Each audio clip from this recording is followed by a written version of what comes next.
appreciated. Yeah.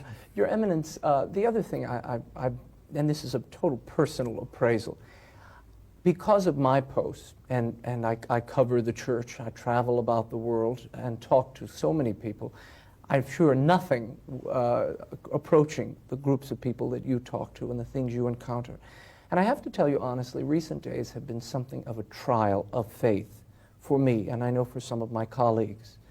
How do you weather what I'm sure is a temptation to despair at times, considering the cases you examine and the personalities you encounter at times? Yes.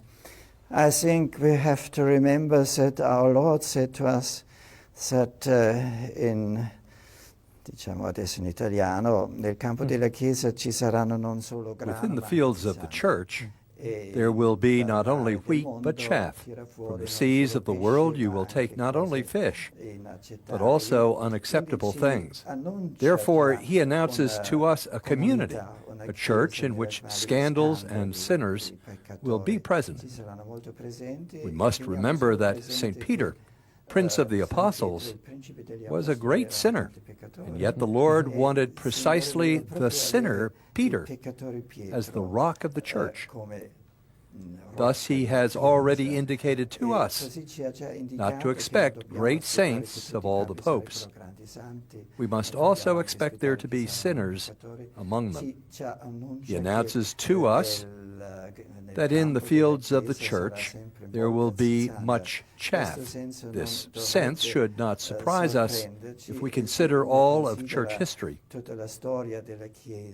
There have been other times, at least as difficult as ours, with scandals and so forth. All we have to do is think of the 9th century, the 10th century, the Renaissance.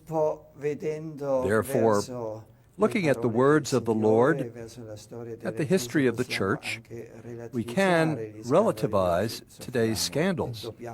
We suffer.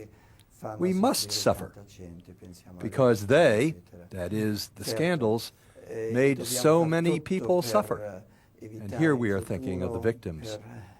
Certainly, we must do all we can to avoid that these things happen in the future. But on the other hand, we know that the Lord, and this is the essence of the church, the Lord sat at the table with sinners. This is the definition of the church. The Lord sits at the table with sinners.